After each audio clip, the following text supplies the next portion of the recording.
Okay, so hopefully I got this even. And hopefully you can hear me okay. I looked for my microphone everywhere. My little clip-on cutie thing, yeah. It's gone. Welcome to Full Circle Healing. Oh my God, server again. Welcome to Full Circle Healing Teas and Tarot. My name is Sarah C. And today I am doing the 11th installment of hashtag 13 Nights of Samhain. The topic for today is about paranormal experiences, and I've had so many. This should be fun. Okay, so here I am in my backyard, and I have nature all around me. It's beautiful and quiet and peaceful right now while people aren't sawing and chopping, and we're still doing cleanup from Hurricane Helene over here. Okay, so paranormal activity, paranormal experiences. I laugh at this because I don't even understand how I mentally made it through this stuff. It's crazy. So here we go. Let's start at the beginning. Watch my moon kitty. She's gonna come over here and join us for this video. Come on, Miss Moon. I see you. She's a good kitty. My tea is very hot. This is sage and rosemary tea. Shout out to Aurora at Lavender Hazelwood for this delicious recipe. Never even known it existed, so now I drink it a lot. It actually is very calming, soothing, clears my head. Yeah, it makes me focus. Come on up. This is Miss Moon, everyone. She's my moon kitty. Yeah, and she likes to read cards with me, and she is an outdoor cat. She came to me when we bought the house. She showed up about a week after and never left. Here we are 2 years later, and she's still a happy kitty. We've been through a lot together, but she's a magical kitty, and she came right at the opportune moment we needed each other. So anyway, that short story about how Moon came about. Let's talk about how I came about. When I was 4, we lived in Connecticut, my parents and I, and my mother was watching some green boogered kid for the afternoon, a neighbor's kid or something, I don't know. I just remember he used to have green snots coming out of his nose, and I can't remember shit, but I can remember that. Probably the whole day. And it was pretty gross. Nice kid. I remember I enjoyed playing with him. However, Mom was across the hall.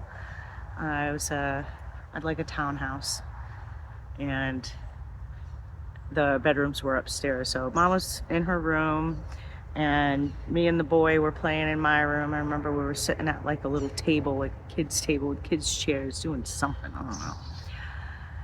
And I went into my closet. I don't know, some weird reason. I just got up and went to my closet and pushed my clothes away. And there was a glowing figure of blue and whites and yellows and pinks. It was just, hi, are you kissing me? Sometimes I get nervous. She likes to bite if I stop petting her. She's like, yo, lady, wake up. So I'm looking in this closet. I'm 4 years old. There's this beautiful figure, nothing I've ever seen in my little short life.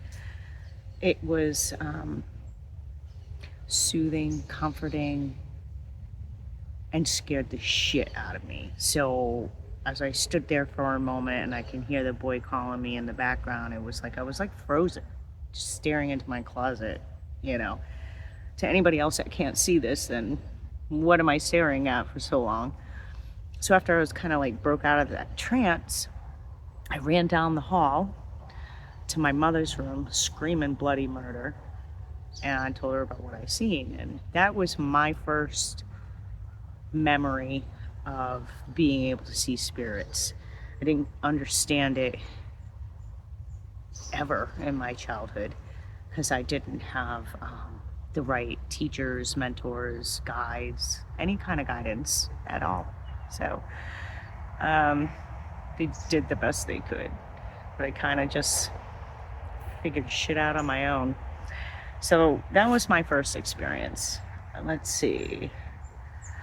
I had, when I was around 8, I really wanted this Charlie McCarthy doll, okay? Now, I'm sure some of you have heard me talk about dolls. I have had several different incidences with dolls. That's why I will never have them again. So I wanted this Charlie McCarthy. Okay, I'm 51. I was born in 74, almost 51. So you all must remember the, Charlie McCarthy talking puppet, the marionette type puppet thing. So they got me one Christmas. I begged and begged and begged for that damn thing. And that damn thing came to life at night in my bedroom. How do you explain that away? How do you explain that away? So after that, I started bugging out. I mean, I was flipping, screaming, get it out of my room. I don't want it.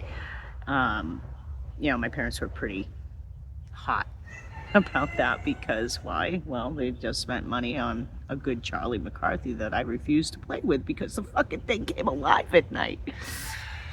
So there was also the basement. I had issues with the basement because the energies that would come up from the basement at night were wicked, okay? And there was the fireplace and there was mirrors.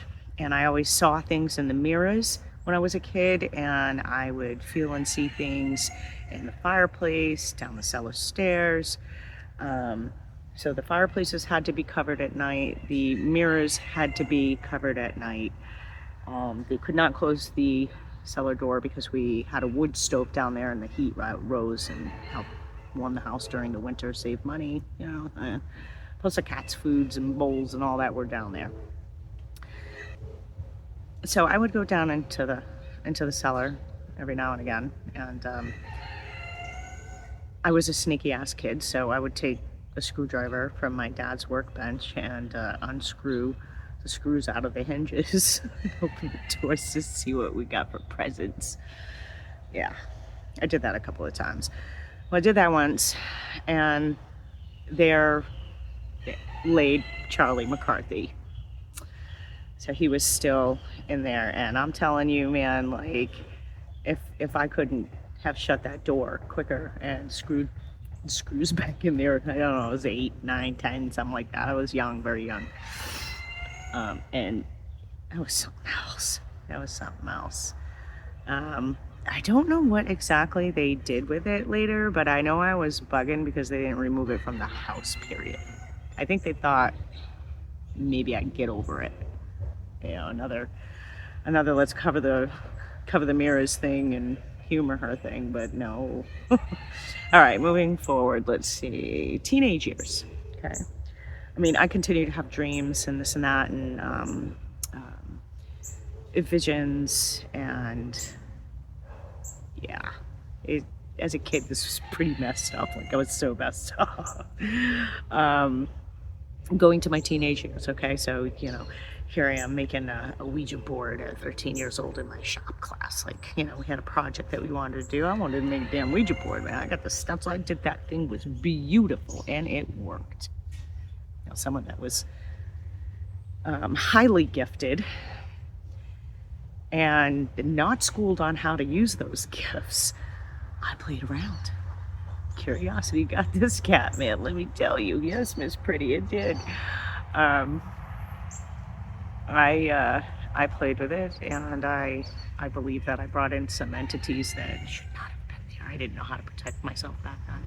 I was just like, if I could see these things, maybe I can talk to some dead people. That was my thought process and all this.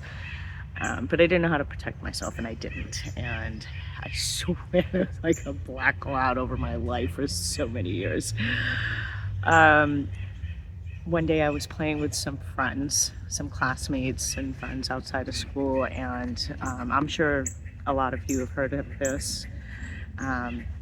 either using water glass, a clear water glass upside down, or a wicker basket turned upside down with your fingers on top. So we did a lot of channeling that way when we were kids, and nobody knew what the hell was going on. So one day it's like me, I won't mention names because if they're watching, it'd be like, hey, no, I'm talk about that freaky shit.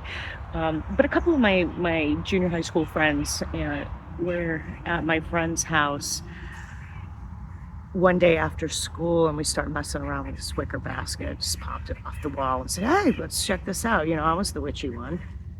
And sure as shit, man, we got our fingers on there. We started concentrating. We had candles going, and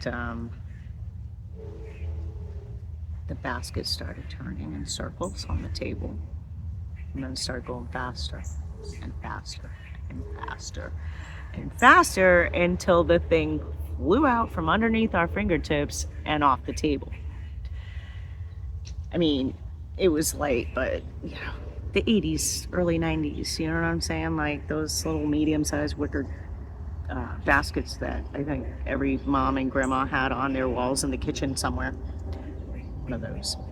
That was another experience. As I got older, I continued to have visions and intuition, insights. I never stopped seeing spirits. You know, they just pop out and having dreams. And let's see, you want something better. I'm gonna give you something better. Okay, let's go back to the dolls. Late 90s, early 2000s, I think. And the big thing, you know, you'd think after the Charlie McCarthy incident, I would not, you know, travel that way. I figured, you know, because it was a talking thing. No. Fucking Annabelle. The big thing at the time were these porcelain dolls from LTD. It was like a thick magazine. Only businesses could order it, but you could get these really super cool stuff. And similar to a finger hut, but better. Payment plans, all that good stuff. So anyway, had a nice little job in my early 20s, and very long story short. So I ordered these dolls, and I got myself a little collection. I got like 4 or 5 of them, and they're like baby dolls, and they're porcelain. They got these beautiful dresses, and their hair is pretty, and their eyes and everything. Yeah, of course. I move into a 3rd floor apartment in the city, an attic apartment. That had a tremendous amount of bad energy. I swear that shit follows me. I mean, there were gremlins running around. These were not squirrels or mice or raccoons. To say it like, I burned shit in the middle of my living room, in my kitchen, and trying to get away from the evil energy that was possessing that house. It was so thick. There were certain areas in that tenement that you just didn't even want to go, like the front stairs. My bedroom was off the front stairway, and just felt like death all around me. So anyway, I got all these cute dolls in my living room, and the energy just started getting worse and worse and worse over time. I think we lived there almost 5 years, and the kids would see stuff at night. All their talking animals, I think they were about 6 and 8 or 6 and 9, my kids were. Anything that they had that talked, action figures, stuffed animals, Teletubbies, Sesame Street dudes that, you know, you stick batteries in. Okay, well, I had things that did not have batteries in them, and they would come on at 3 o'clock in the morning. Scare the shit out of my kids. My daughter didn't have much of that after. Same with my son. I mean, he had action figures that lit up and and did things and barred, and those would go off. And then get the dolls in the living room. I mean, you had to go by the little room now to get to the bathroom. Now, mind you that the section that we were living in the city is a historical section. So this house is from like 1600s. A lot of history in there, and there's a lot of negative stuff in there. But yeah, after a time, you could walk by these dolls in the living room, and their eyes would follow you. The kids saw it, everybody saw it. Even the guy I was with at the time, we were together for a long time, and He's not a believer of any of that shit, and he was bugging. So I turned them around. Or we had like a built-in cabinet thing in the wall, and I'd stick it inside a cabinet. And I turned that shit around like, okay, maybe I'm just bugging. No, I wasn't bugging. Because I'd turn them around and then I'd come back and it would either be the middle of the night or in the morning or something, and they would turn back around. Eyes following me to the bathroom. Scary as shit. I'd ask my kids, my boyfriend, I'd be like, hey, you guys playing tricks here? You turn that shit around. They're like, nope, don't want nothing. Just wish you would throw those away. I mean, I spent money on them at the time. I'm a kid. I got a decent office job, but it doesn't pay big bucks. So I saved up for those. So it was like, man, this sucks. Like, I really like these things, and they're like demonic. So I ended up giving them to somebody else at work. Like, you could fucking have them. I just don't want them anymore. I'm not feeling it. Couldn't tell everybody, what I am, what I do. They don't understand. Judgy. Gossipy. So there was that. Let's see. I had a roommate in Florida when I first moved down to Florida in my early 40s. And he had spirits in his house. There was a gentleman from the 1950s, and he was dressed that way, kind of like a traveling salesman. I want to say fedora. I don't know if I'm saying that right, So he was a salesman, and he was not happy. He lived in that house, depressed, unsuccessful, trying to make it happen, and ended up taking care of business in the garage. And I saw that. And that was a bug out. And he would come to me at night and just stare at me. It was a bug out. Didn't want anything, just kind of staring. Never talked, it was creepy. There was that. There was another time, like, that house was full of negative energy. There was a boy who got stuck under the garage door in that house long before my roommate had rented the house. And he died from that accident. So the garage was very haunted. And they tried to make it nice, put a pool table in there, kind of stuff like that, but I don't give a shit what the hell you did to it. It was creepy any time of day or night.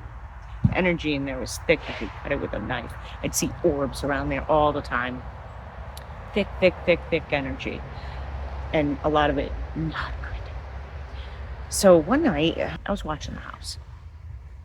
And the animal and all that, making sure nobody messed up his stuff. And I had a psychic attack by something. I don't know what it was. I actually had to call a elder I knew to help me. She saw it. I had never been to that point, I think, so scared in my life. And there were people in the house. And that's the scary thing. When you're being psychically attacked and nobody knows what's going on, it is so scary.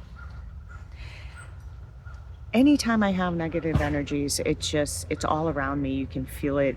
Weird things happen. Okay, another time, before this roommate, I lived with my mom and stepdad down in Florida before I got established. And after some time, they were having an issue with someone touching my dad's feet at night, sitting on the bed. He'd think it was my mom. All kinds of things. The dog's bugging out. My mother seeing claws from underneath the bathroom door. Like, that house is haunted too. Well, come to find out, clues. Like, I can be so stubborn, like, not catch a clue. It's bad. And I finally caught a clue, and I had a friend of mine, a really good friend of mine. Again, I won't mention names because I don't know if they want this story out there, but he was an ordained minister, very Catholic, but believed in me and my gifts and what I did. And I asked him if he would come with me to witness and help, because I could feel the energy and I knew what was going on because I lived there too, and there was bad shit going on in there. I don't know what the deal is. Kind of like a luxury apartment complex You know, a lot of elderly people in there, a lot of people die in there. So this was the lady that lived in the house before my parents had bought it or rented it, whatever. And she had died in that house, and she died of cancer. Her mail was going there, and you know, I did the whole salt circle. My buddy was, I know I'm skipping all over the place. Squirrel, ADHD. My buddy's there. He's sitting at the dining room table. It took a few hours to kind of get the vibration up, and I had my parents leave for pretty much most of the day and evening, so I could do this. I had gotten a piece of mail, and I'm like, who is this? She's like, well, I think it's the lady that lived here before. So I'm opening the mail, and it's some like house stuff, like deeds, and it's important. Like, why would it be coming here? But come to find out, her daughter lived a few houses down from where my mother was, where her mother lived. And it was a message for her. Of course, my mother never let me give it to her because she'd think that they think we're weird. And I'm like, they need this message. Oh, it would disturb her. I'm like, okay, whatever. Anyway, so I never told the lady, and I feel bad about it. But anyway, that night,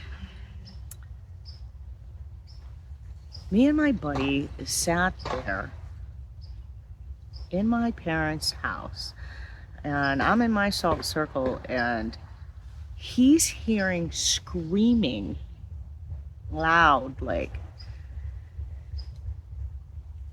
creepish, haunting, angry screaming. While he's hearing this at the dining room table, he comes running in. I can't hear, but Margaret was very angry and in my face.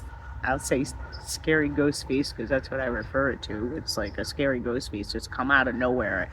And she was so angry because I was writing stuff down, messages, things she was trying to tell me and put things together. And I wasn't putting something together, and she got so pissed off that she came right at me all scared. And it was wind. I could feel wind in my face. So I decided to face the closet that was in the master because I always get creeped out anytime I go in there for anything. So I'm like, here's a good spot. Let's see what happens. So he comes running in and he's like, are you okay? And I'm like, I'm fine. But that was, wow, she's angry. I get the hint now. So it was like her husband. It was a tall gentleman that was there. And he was standing in the doorway observing. I'm trying to like replay this in my mind. Forgive me. And my buddy's on the end of the bed. I'm still in my circle. And I'm like, there's a tall dude with like brown hair. And he said he could feel somebody touching his shoulder. So he acknowledged that somebody was there too. Now, mind you, it doesn't matter who you are and what you practice. If you got spiritual gifts, you got spiritual gifts. You're not just preaching. You actually understand the word, yeah? So that went on for like 6.5 hours. That was scary. It was really, really scary. But we made it through and I got the messages, and I was supposed to get a piece of paper out of the vent way up top. And all these years I never went back and got to see. She said she hid something up there, and it had to do with this house that was in Indiana, and her daughter is supposed to have ownership of it or something. I don't know. That's that story. Let's see what else we got. Give me a moment. I gather this is going to be a really long video. Makes up for my short ones, right? So many experiences. I bet you I'm missing like dozens. Oh, yeah. The last house I lived in before we bought this property, this house, we were renting a few streets away. So somebody died in that house, a woman. Died in her bathtub, worst case scenario, okay? I was channeling for something totally different. I think I mentioned this in one of my other videos, but I was channeling for something totally different, and I'm getting this lady in my bathtub. Like, I couldn't bathe in there. I'm still having a hard time taking a bath because every time I do, I get that image in my head. It's just like, fuck. And I am the person that loves baths. Love to soak and meditate and candles and everything. Oh, that's me all day. Oh, it's so good. You good? You taking a bath? She's taking a bath. So I had gone around several times. I mean, several more than what is even remotely recommended because of the energy in that house around the property. It was disgusting. Not only that, I mean, I'm not far from here, but we have so many cemeteries and stuff around here. There's a lot of history in the town that I live in the foothills. A little bit of history of this was the Underground Railroad, a way for the slaves to escape back in the day. So that ran through my town. So you get a lot of that kind of energy flowing through here. But anyway, that property, oh my gosh, that was a couple of years ago. Even my dad was seeing floating black, wispy, smoky images in his doorway, and he's seen them more than once. Just the energy in that house, man, I was depressed all the time. I couldn't get anything done. I had an office off the master that I was using for my meditation room, excuse me, my meditation room, doing my cards, all that kind of stuff. And it took me almost a year to unpack it and get it set up, because every time I would go in there to do it, I would start getting nauseous. I would get physically ill. I would get a migraine. I know that many of you have experienced this before, so I'm not preaching to the choir. That was my first real experience of how negative energy can attach itself to you. It really was paying attention. I was kind of getting on my path finally, so things were coming to me at different angles, and I was noticing and experiencing new things, being aware of new things around me. But my husband was working away for a year, so I would go and visit him and come back. I'd leave the house and I'd feel so great while I was gone. As soon as I walked back in the house, it was like a smack in the face. By the next day, I'm tired, I'm sleeping all the time, I can't get out of my way, I can't leave the house. It was bad. The energy was bad. And the woman that passed away in my house was done dirty. I don't know if there's a way to prove it or not.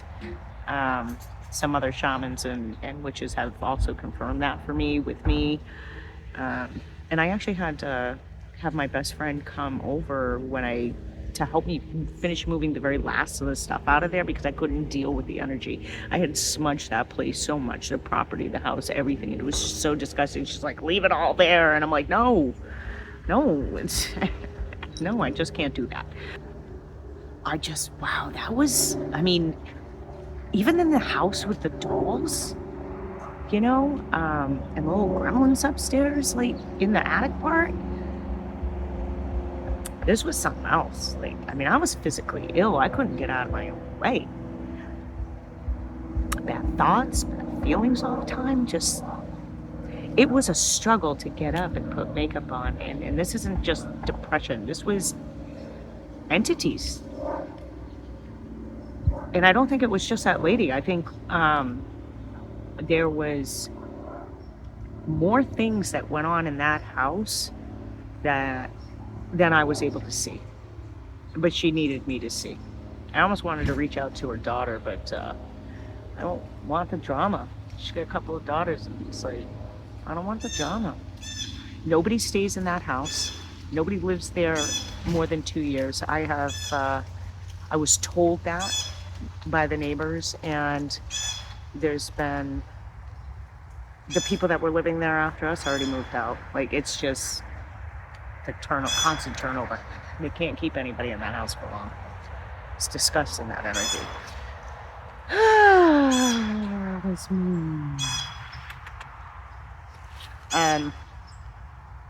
So I guess that's all I can think of right now. That was long enough.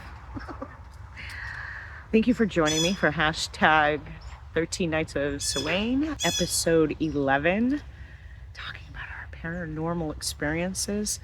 I'm sure I have way more than that, but I'll save those for another episode. Thank you all for watching and supporting. Don't forget to hit the like and subscribe buttons on your way out. I hear you, birdie. Yes. Because it helps my channel grow. Hit that button. Hit, like. I appreciate it. Thank you to all my new subscribers. I really appreciate you guys. Moon Kitty appreciates you guys. Yes. Until next time, blessed be.